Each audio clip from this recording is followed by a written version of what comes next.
കുട്ടികളോട് നേരിട്ടാണ് പറയുന്നത് ഈ വർഗീയവാദം.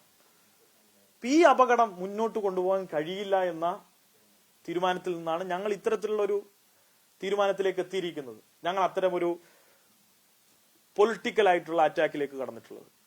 അത് തുടരും. അതിനെ വ്യക്തിപരമായി ഇനി എന്തൊക്കെ വിളിച്ചാലും ഒരു പ്രശ്നവുമില്ല. അത് നിർബാധം തുടരാം. ഞങ്ങൾ ഈ രാഷ്ട്രീയ പ്രത്യാക്രമണം മുന്നോട്ട് കൊണ്ടുപോവുകയാണ് ഉദ്ദേശിക്കുന്നത്. SFIയുടെ സംസ്ഥാന സെക്രട്ടറി PS സഞ്ജീവിന്റെ വാക്കുകളാണ് നിങ്ങൾ കേട്ടത്. MSFും മുസ്ലിം ലീഗിന്റെ നേതാക്കളും SFIക്കെതിരെയും PS സഞ്ജീവിനെതിരെ വ്യക്തിപരമായും ഉന്നയിച്ച മുഴുവൻ ആക്ഷേപങ്ങൾക്കുമുള്ള തെളിവ് സഹിതമുള്ള മറുപടിയുമായാണ് ഇന്ന് SFIയുടെ സംസ്ഥാന സെക്രട്ടറി മാധ്യമങ്ങളെ കണ്ടത്. MSF പ്രവർത്തകർ കോളേജ് യൂണിയൻ തെരഞ്ഞെടുപ്പിൽ SFI അനുഭാവികളായ മുസ്ലിം സമുദായത്തിൽപ്പെട്ട കുട്ടികളോട് മതം പറഞ്ഞു വോട്ട് പിടിക്കുന്നതിന്റെ തെളിവുകളടക്കം നിരത്തിയായിരുന്നു ഇന്ന് SFIയുടെ സംസ്ഥാന സെക്രട്ടറി PS സഞ്ജീവ് MSFിന്റെ നേതാവായ PK നവാസിനെയും കടന്നാക്രമിച്ചത്. നമുക്ക് മറ്റാമുഖങ്ങളില്ലാതെ PS സഞ്ജീവിന്റെ വാക്കുകളുടെ പ്രസക്ത ഭാഗങ്ങൾ ഒന്ന് കേട്ടുവരാം. അപ്പോ അദ്ദേഹത്തിന്റെ ആ പ്രതിരോധമൊന്നും വില പോവില്ല. ഞങ്ങൾ ഉന്നയിച്ച രാഷ്ട്രീയ ആരോപണത്തിന് മറുപടി ഉണ്ടോ? ഞങ്ങൾ മുന്നോട്ട് വെച്ച ഈ ജമാഅത്ത് ഇസ്ലാമിക്ക് കീഴ്പ്പെടുന്ന അതിന് ആയിരക്കണക്കിന് ഉദാഹരണങ്ങൾ കിട്ടും. സ്കൂൾ ഇലക്ഷനിൽ ഞാനിപ്പോ വേണമെങ്കിൽ ആ ഓഡിയോ നിങ്ങൾക്ക് അതിന്റെ ഒരു മറ്റൊരു ഭാഗം കാണിച്ചാൽ ഇവരെങ്ങനെയാണ് അതിൽ ഇടപെടുന്നത് എന്നുകൂടി കേൾപ്പിക്കാം.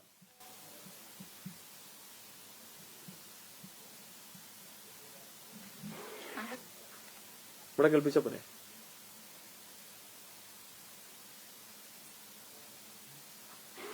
സത്യം പറഞ്ഞ ഈ രാഷ്ട്രീയ പാർട്ടി എന്ന് പറഞ്ഞാൽ തന്നെ ഇഷ്ടമല്ല.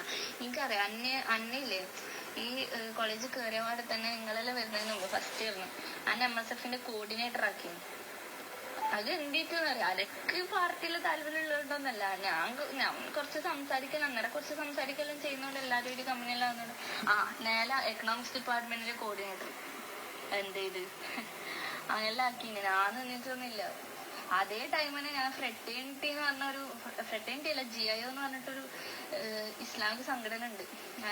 അതിൻ്റെതും അത് നമ്മളെ കോളേജിൽ കൊണ്ടുവന്നെന്ന് പറഞ്ഞിട്ട് അങ്ങനെ എന്താണ് ഈ കോർഡിനേറ്റർ ആക്കി തന്നെ MSFന്റെ കോർഡിനേറ്റർ ആക്കിയതിന് ശേഷമാണ് അത് ആ ഒരു പരിപാടിക്ക് ഞാൻ പോയത്. GIOന്റെ ആ ഒരു ഇസ്ലാമിക്കിന്റെ ഇതാണ്.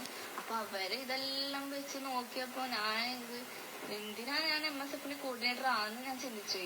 പിന്നെ എന്തോ എനിക്ക് GIOനോട് ഭയങ്കര ഇഷ്ടം. കാരണം അവര് രാഷ്ട്രീയം അവരെ പാർട്ടിയിൽ തന്നെ ഫ്രെറ്റേണിറ്റി ആണ്. പക്ഷെ ഇതില് രാഷ്ട്രീയമല്ല, ഇതില് മെയിനായിട്ട് ഇസ്ലാമിക നമ്മൾ ഇസ്ലാമികപരമായിട്ട് അങ്ങനെ ഇതാക്കാന്നല്ലാന്ന് അതിനകത്തല്ല. അങ്ങനെ എനിക്ക് എന്താ പറയാ ആ ഒരു പാർട്ടിനോട് ഭയങ്കര ഇഷ്ടം.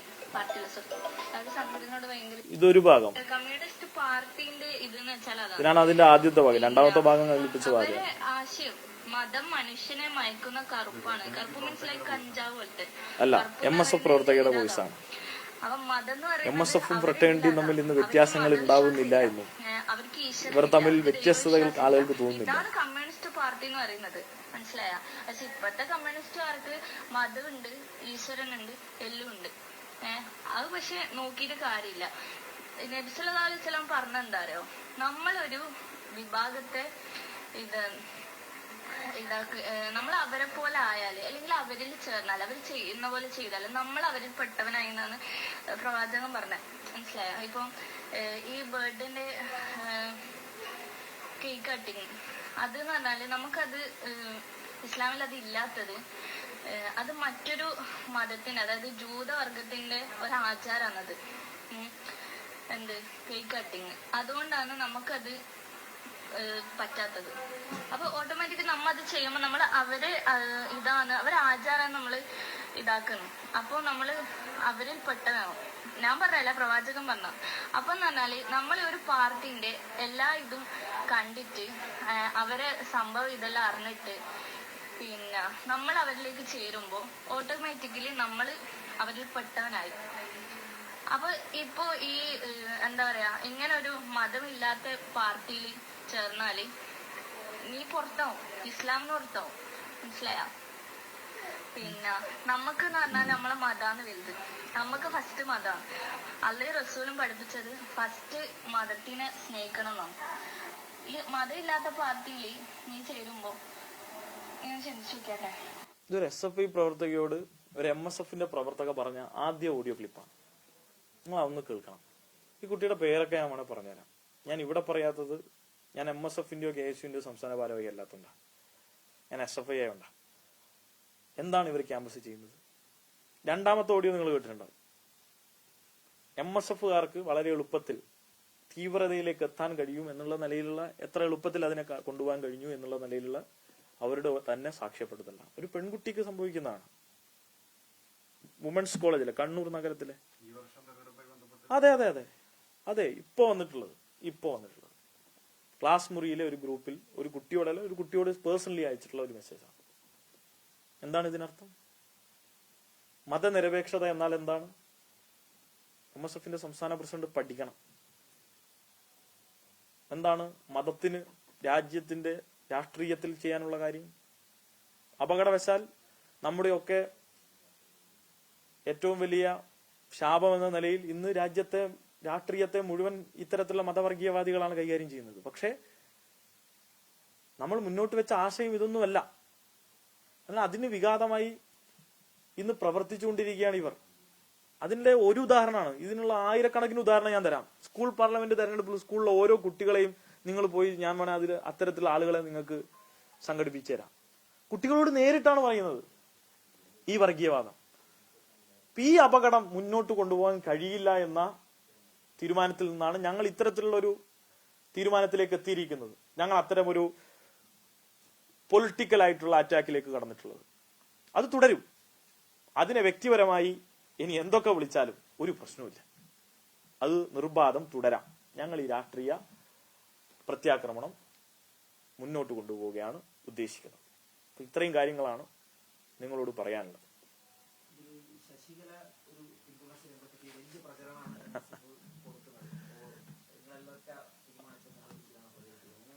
അതിനെനിക്കൊരു സംശയമുള്ളൊരു കാര്യം, അതിന് ഞാൻ വെരിഫൈ ചെയ്യേണ്ടതുണ്ട്.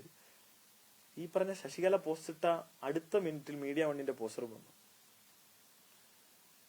ഇനി മീഡിയ വണ്ണെങ്ങാനും വിളിച്ചിട്ടെങ്ങാനും പ്രതികരിപ്പിച്ചതാണോ എന്ന സംശയം എനിക്കുണ്ട്. കാരണം സഞ്ജീവേ, ഇത് തന്നെയല്ലേ ഞങ്ങളും പറഞ്ഞത് എന്നായിരുന്നു മുന്നോട്ട് വെച്ച അഭിപ്രായം.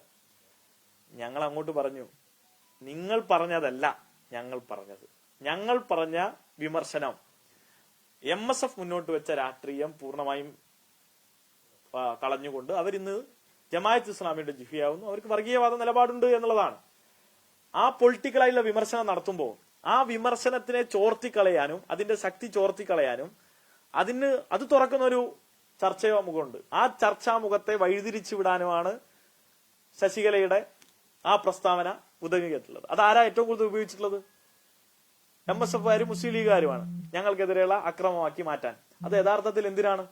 അത് യഥാർത്ഥത്തിൽ ഒരു സുവർണാവസരമാക്കി കണ്ടുകൊണ്ട് ഞങ്ങളുടെ ആ വിമർശനത്തെയും പൊതുവിലുള്ള വർഗീയവാദ, ഇപ്പൊ ഞാൻ നേരത്തെ പറഞ്ഞല്ലോ, ഈ MSF നടത്തുന്ന പ്രവർത്തനത്തെ ആത്യന്തികമായി സഹായിക്കുന്നത് സംഘപരിവാറിനെയാണ്. ആത്യന്തികമായി സഹായിക്കുക സംഘപരിവാറിനെയാണ്. അപ്പോൾ അത് വളരെ സൈലന്റായി മുന്നോട്ട് പോകുന്നതിനെ ചെറുക്കുക എന്ന് പറയുന്നത്, ഞങ്ങൾ അതിനെ ചോദ്യം ചെയ്യുന്നു, അതിനെതിരെ രംഗത്ത് വരുന്നു എന്ന് പറയുന്നത്, അത് തകർക്കപ്പെടും അല്ലെങ്കിൽ അത് ചോദ്യം ചെയ്യപ്പെടും എന്നുള്ള തിരിച്ചറിവിൽ നിന്ന് അങ്ങനെ ആയിക്കൂടാ. അതിന് ഈ പറഞ്ഞ രണ്ട് ഭാഗം തന്നെ ഉണ്ടാകണം എന്നുള്ള വർഗീയപരമായിട്ടുള്ള മറ്റൊരു ഇടപെടലാണ് ശശികല നടത്തിയിട്ടുള്ളത്. അത് അങ്ങേയറ്റം എതിർക്കപ്പെടേണ്ടതാണ്. ഞാൻ ആ നിമിഷം തന്നെ എഴുതിയിട്ടുണ്ട്. രാജവെമ്പാലയേക്കാൾ വിഷം ചൊരിയുന്ന കേരളത്തിന്റെ മതസമുദായത്തിൽ മതേതരമായിട്ടുള്ള കാഴ്ചപ്പാടിൽ ഈ സമൂഹത്തിൽ നടത്തിക്കൊണ്ടിരിക്കുന്ന ഏറ്റവും തെറ്റായിട്ടുള്ള ഉദാഹരണങ്ങളിൽ ഒരാളാണ് ശശികല. അപ്പൊ എന്നെ സഹോദരനെയൊക്കെ ആക്കി. ഇപ്പൊ യഥാർത്ഥ സഹോദരൻ ആരാന്നൊക്കെ ഏകദേശം നമുക്കിപ്പോ മനസ്സിലായിട്ടുണ്ടാവും. യഥാർത്ഥ സഹോദരൻ PK നവാസാണ്. MSF സംസ്ഥാന പ്രസിഡന്റാണ്. MSF സംസ്ഥാന പ്രസിഡന്റാണ് ഇവരുടെ സഹോദരൻ. ആ സഹോദരനെ രക്ഷിക്കാനാണ് ഓടിയെത്തിയത് നിമിഷ നേരം കൊണ്ട്. ഞാൻ വിമർശനം തുടങ്ങിയത് അന്നൊന്നല്ലല്ലോ. വിമർശനം അതിന്റെ ശരിയായ അർത്ഥത്തിലേക്ക് ഞങ്ങൾ മുന്നോട്ട് കൊണ്ടുപോകുന്ന ഘട്ടത്തിലാണ് നിമിഷ നേരം കൊണ്ട് അത്തരമൊരു പോസ്റ്ററുമായി അവരിറങ്ങിയത്, അത്തരമൊരു അഭിപ്രായമായി ഇറങ്ങിയത്. അതേ നിമിഷം മീഡിയ വണ്ണും നിമിഷ നേരം കൊണ്ട്, ഞാൻ അതിന്റെ ഒരു സമയമൊക്കെ നോക്കി, പോസ്റ്ററുമായി വന്നു. അപ്പൊ ആ നിലയിലാണ് ഞങ്ങൾ കാണുന്നത്. അതൊരു വർഗീയവാദം, പരസ്പരം വെള്ളവും വളവും കൊടുത്തു വളരുന്ന ഇരു വർഗീയവാദങ്ങളുടെ പ്രതിരോധ തന്ത്രമായി ഞങ്ങൾ കാണുന്നു. പക്ഷെ അത് ആ നിലയിൽ തന്നെ തുറന്നു കാട്ടപ്പെടും. ഞങ്ങളെ RSSനോട് സമീകരിക്കുന്നതൊക്കെ തീർത്തും അപഹാസ്യമാണ്.